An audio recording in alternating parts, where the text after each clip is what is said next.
Our union has continued to bring up issues of concern about the governance of our universities because it forms part of our professional and moral responsibility, and we will not stop doing that. We are perplexed and disappointed that the federal government and the state governments are not responding to our consistent appeal for reason to bring about genuine transformation driven by highly motivated human capital in the education sector, particularly the university system. Embarking on strike is not in our character, nor is it in our nature.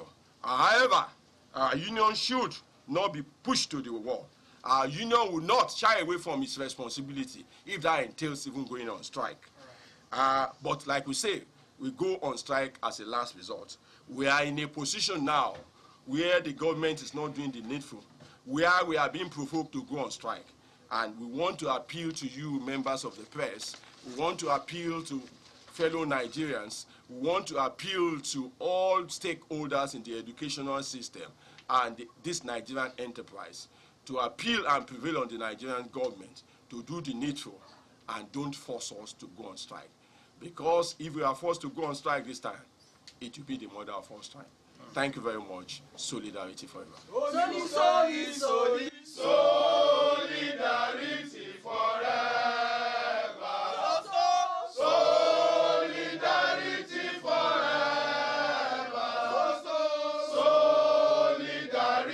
forever. For the union makes us strong.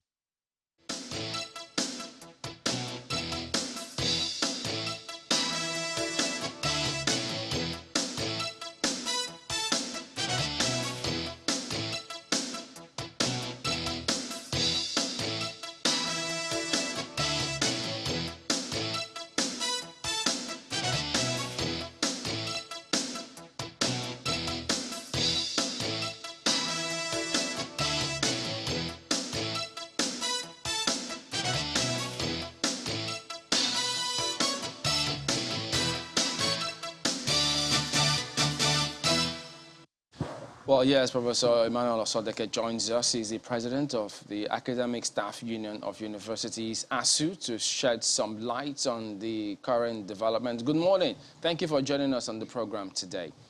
Good morning, and thank you very much. Yeah, before we get into that meeting and what transpired, but we also remember that just a couple of days ago, the president did say to ASUU, please don't go on strike. Give us some time. We will sort this out. What happened to that plea? Did ASUU just disregard that completely? Definitely no. If the president had given an appeal almost 2 weeks ago, one would have expected and he believed that this system, there is a problem in the system, and that they should have started doing something, at least, not if not inviting not to a meeting or anything. But nothing happens in that, which is the usual. And that is why our members are agitated. One would have expected this year had been on since 2009. An agreement was signed in 2020 MOA.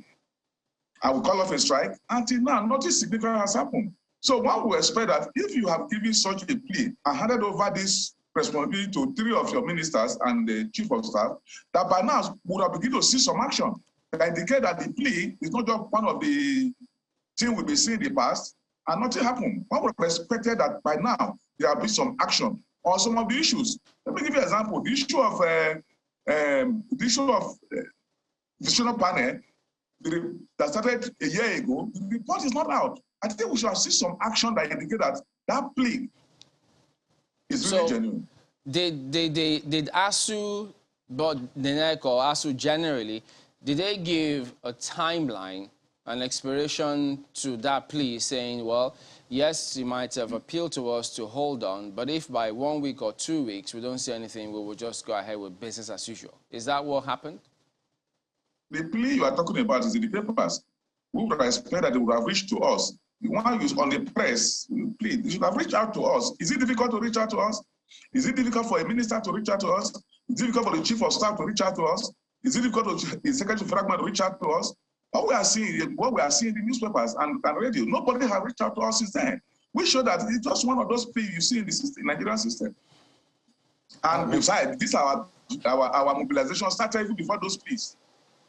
And I know, Prof, you're referring to that statement the president made specifically about the chief of staff and minister of labor during that visit by the leaders to him. But before now, had there been any conversation, especially because the president was particular chief of staff, so perhaps he was saying he had directed them in the past. Had there been any of such in the past?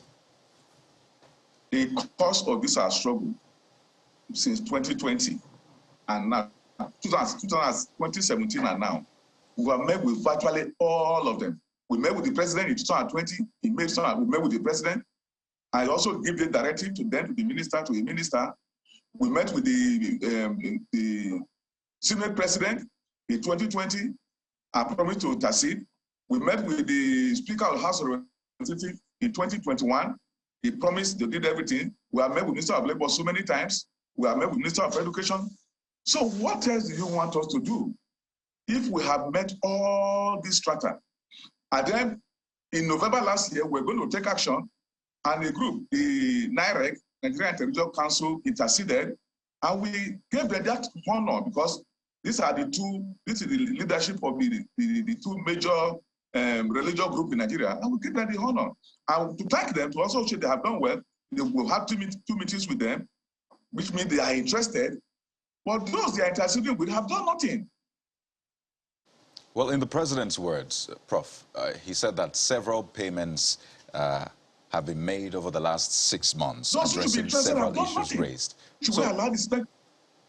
Regarding the payments, I just wanted to be clear on that. When he said several payments had been made over the past 6 months, addressing several issues, to what extent have those payments solved the issues? Because for the president, it sounded as though he was saying, we have tried to an extent. Let me, in the past 2 years or so, one of the 30 billion naira to all Nigerian universities as a sign of commitment to implementing an agreement. Not the implementation, it's a sign of commitment to implement an agreement. And that agreement is that on a yearly basis, the federal government will release 220 billion naira to the Nigerian university system for a period of 5 years. So what they did, that 30 billion is a sign that they will implement it. It's not the actual implementation. If you recall, the last time up to 200 billion was released was during President Jonathan, in 2014. So since then, we have not had that. So that is that. Two, they also released 21.127 billion as EAA, in academic allowance, which is for them is a sign of indicating that allowance, instead of agitating for what we are doing, should be part of the salary. When we look at this year's budget, with a promise, it's not here in this year's budget. So those are the two payments that they have done in the recent times, which are just signs of implementing an agreement, not implementation of the agreement. You can check our MOA, it's well stated there. So the meetings have not yielded much fruit. The payments have not also yielded as much fruit. How much does the federal government need to throw at this problem before it goes away? Because clearly money is a major part of this. Thank you very much. In 2009, let me give you a little background. In 2009, we had an agreement with government. At that agreement, we were able to arrive at what government we need to fund the Nigerian university system. But the government did not believe in it and set up a panel known as Need Assessment Report Panel. That panel went around all the public universities, evaluated them, and came out with a report, which is still there with the government. And in that report, that committee recommended that government should release the sum of 1.3 trillion naira to the Nigerian university to bring them up to date, so that our children will not start fleeing from the country, our lecturers will not start running away, we can attract lecturers from other parts of the world, and our students will properly train. Then we met with the President Goodluck Jonathan then, and we spread that 1.3 trillion over 6 years. They will release 200 billion in 2014, and then subsequently on a yearly basis, they released 220 billion. It's only that first one that was released. So, but now, even if you release that bulk money, because of the exchange rate depreciation, it will not even solve the problem. We are saying, but implement that. Because when you do that, you see a change in the system. As I speak to you now, if you had recently, the NUC indicated that we have just 100,000 lecturers in all our universities, public, private, state and federal universities, which is abysmally low if you compare to the student population. So that is the problem. Why are we having that? Because the best brain are leaving. You are paying somebody $700 a month, a lecturer in Nigeria, a professor, a world-renowned professor, less than $700 a month. Meanwhile, you could go to somewhere else and get $5,000 a month. So that is the crisis that's going to face this notion. If we don't go ahead and implement that agreement, and the agreement we have just arrived at recently that government refused to do nothing. Well, Prof, perhaps by way of emphasis, what, in your opinion, are the implications of government having not abided by its own decision of 2009 and the same thing subsists until now? What are the immediate implications and the mid-term or long-term implications? Let me tell you the immediate implication that we are all suffering presently. Let me ask you this question. In the 60s, 70s, and 80s, did you hear of a building collapsing in Nigeria? The answer is no. Today, there is no week a building does not collapse in Nigeria. And what is the implication? Our students pass through faculty of engineering, structural engineering. There are no facility to teach them the practical component of their job, and they are allowed to go into the system with a degree. Now, such a person had the structural engineering of a ministry or somewhere who have no idea about practicals, and the building are consulted and they collapse. That is one major critical thing that we don't think about. The same thing is happening in the medicine. One of our renowned professor of medicine had an inaugural lecture recently, and he said medical students have no access to cadaver, which means they have no access, and you are training them and pushing them into the system. Imagine the implications. So those are some of the implications. Then it is also happening in other areas. Today, our road is constructed today, in 2 days it's gone. Because the person who inspected us knows little or nothing. Those are the immediate implications that we will look at. On the future is this. We're already having it. When I was a student in a state university, in my department, we have lecturers from 4 different countries. Sierra Leone, Nigeria, Sri Lanka then, and Portugal in one department. Today, there is no university in this country you have up to 10 foreign lecturers. University universality. It's not just about a simple place. Then another, Nigeria have forced us into the so-called IPPIS, you are aware of it, that have been reported to be fraudulent. Today, lecturers don't know what they are going to earn at the end of any month. We don't know. Nobody. They pay you what they like. 2, a vice chancellor cannot discipline a staff. Because you discipline a staff, you go to the ministry, and the next day salaries are being paid. These are the critical issues that we are having, and we are paying huge sum of money to maintain this thing. The money which shall be invested in education, we are going to give foreign people for how to pay common salary. It's a shame that Nigeria have to go and buy a product from outside this country, or how to pay his staff of the ministry, the staff of anywhere salary. It's a big shame for a country like Nigeria with the best brain, some of the best brain in the world, and we are giving them alternative, and they are playing game with it. Are you by any chance, Prof, suggesting that government is paying lip service to its own promises or agreements? Completely. Let me give you an example. Last year, the president went for a program outside the country, and he promised that in 2012, he will increase the budget to education by 50%. And in 2022, he will increase the budget to education by 50%. And by 2023, he will double the budget for education. You look at the budget.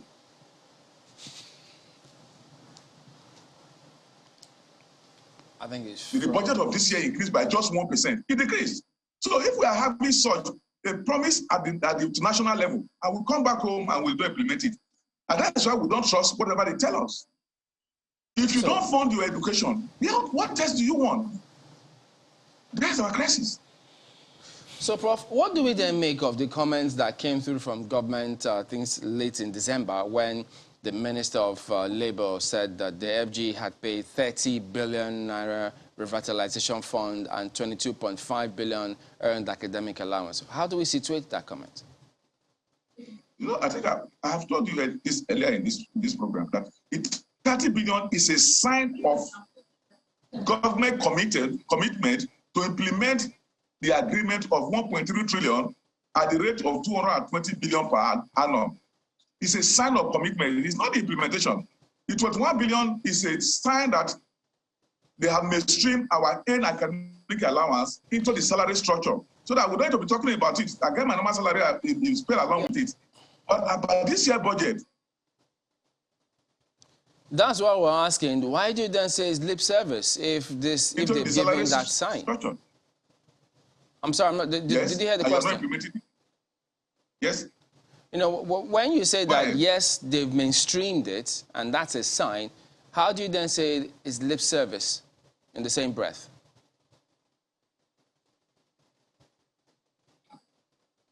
You see, if you have mainstreaming in 2020, by 2021, we should have been receiving it. We're in 2022, we should be receiving it. They were not paid. It's not there. So it's also one of those gimmicks. That's the problem. That's the reason our members are agitating. We expect that in 2020, if you have mainstreaming in 2020, by 2021, people will be earning their salary with the end allowance. By January 2022, we should have been earning our salary with the end allowance, but it's not there. Well, Prof, you recently had a lecture-free day, perhaps to sensitize, as the information that went out said. Has there been any reaction or interface with government or any communication from government as a result of that sign, that information you put out by that action? Officially, we have not got any response, any invitation, nothing from the government officially. ASUU based on official. Okay. And as a union, the Union of Intellectuals, we respond to official invitation. Okay. Has there been any conversation also from any of the people that had intervened in this issue hitherto? Yes, we had a meeting with the direct, and that's why we said if the government side have been doing their own way, the way NIREC did their own, we will not be having this problem. As soon as they finish, and this, like, let me explain to you, the NIREC is headed by the Sultan of Sokoto and the President of Khan. These are very people who are very busy, but they find time to call a meeting and call us, and they brief us on what they discuss. We show commitment. But on the other side, we should be in charge of the implementation, which is the government side. I think they know this is really serious. There's no bother to call us.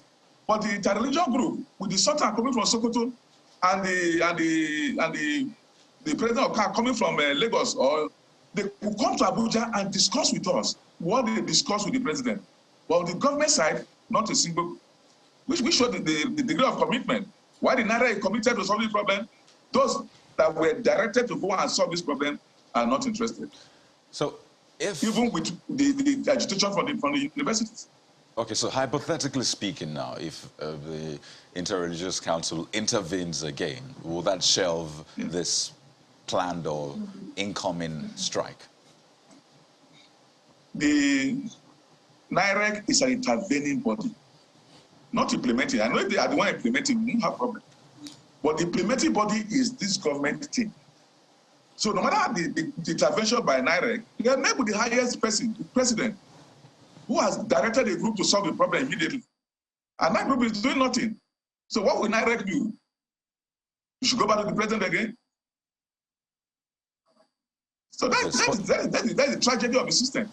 Right. The president said at that meeting with NIREC that he appeals to ASUU to work with government to find solutions to the problem confronting the nation. And you're aware of this. I mean, the budget deficit, how we're trying to finance our budget, deficit financing essentially. So does ASUU have ideas, really, that can help solve the government's problem in that area? Because if you're saying you need over 1 trillion naira and inflation has come, exchange rate has come, so that's way more than 1 trillion naira. Do you have ideas you have given government to help solve this revenue challenge? You see, that's what we are saying. In 1992, we had similar situation with the government and the government of Bangladesh. And we said, look, we will help you solve the problem. We say it's very easy. Go to the companies, enact a law, collect 2% of the profit of the company, and use it to fund education as intervention, which is the origin of third fund. And it's working. In our agreement we have reached with the government in May 2021, we have given them how this budget and the assessment fund can be implemented. But nobody is looking at that document. It's there. If we implemented that agreement that we reached, and the alternative sources of funding we have given to the government, this issue would have been resolved. But unlike the government of that time, these people, they don't bother to read the document. They just look at it and then they throw it away. Wasn't that why your team negotiated?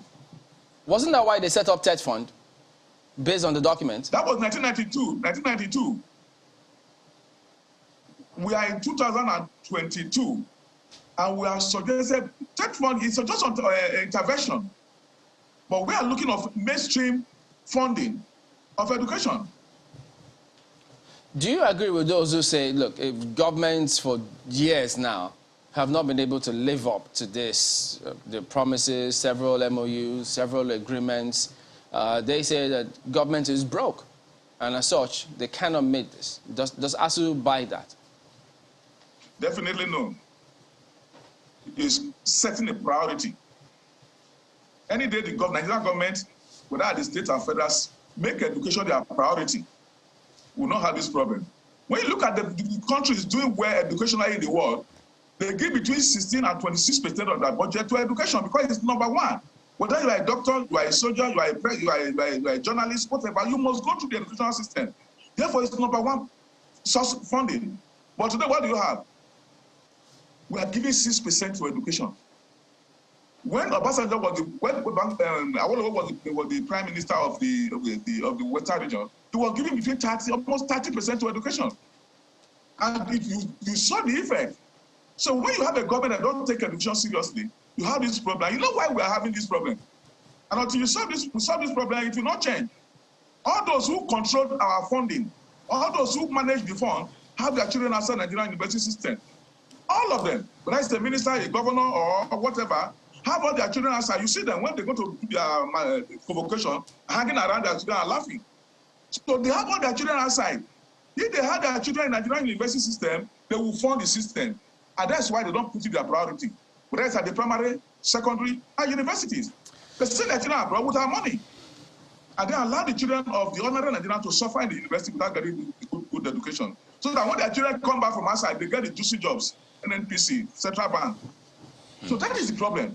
Well, so until we change that, and we are insisting that the pressmen in Nigeria, we should create a hashtag to tell Nigerian leaders, for you to accept a government position, you must bring your children back home. The hashtag should be titled, Bring Back Your Children. Because when they are in Nigerian university, Nigerian primary school and secondary school, they will fund the system. Now they are not interested because it does not bother them. But you know, ASUU is actually a very strong pressure group. I mean, ASUU can actually hold the nation to ransom, as it were, because you're in charge of a very vital sector in the country. Now we're inching towards elections, and you know how promises will be made. We'll fix the education sector, we'll do this and do that. For ASUU, in terms of the recruitment process, I'm sure you've learned from the previous, 7 years. What is the thinking now for this coming, election period, the kind of questions to ask leaders? Are you going to be actively involved so that you ensure that whoever is coming in will do right by you? Our appeal to Nigerian people today, in terms of education, is that when people come to campaign to you, ask them this question: where are your children schooling? That until you bring your children to this country, we will not vote for you. That is what we should be preaching. That is what we should be going for in the next election. So you also know that what they have done in this country is that they have reduced the Nigerian population, the ordinary Nigerian, to more or less as slaves. And during the election, they come and throw some money around. This will get carried away, and they will vote without looking at the system. They have reduced them. They have polarized them in such a way that they don't think you come and give 2,000, and people will go and vote for you because the country has been reduced to that extent of voting. You see, we have been told that they don't have enough money. They don't have. They have this. But let me tell you, the president need a strike. The president need pressure from any group to increase their duty to allowance by 100%, which they have just done recently. Because they are the one who benefit from duty to allowance. They travel to London, travel all over the world. They have increased, without any pressure from any group, they double the duty to allowance. Increase it by 100%. But the salary for the ordinary Nigerian who is earning little, 30,000, what have you, it does not matter that you don't want to increase that, but you increase your duty to allowance, which they have just done. And you say there's no fund. It's priority and selfishness. Well, Professor Emmanuel Osodeke, President of Academic Staff Union of Universities, thank you very much indeed for your time today. Thank you very much. Well, back in a moment. Stay with us.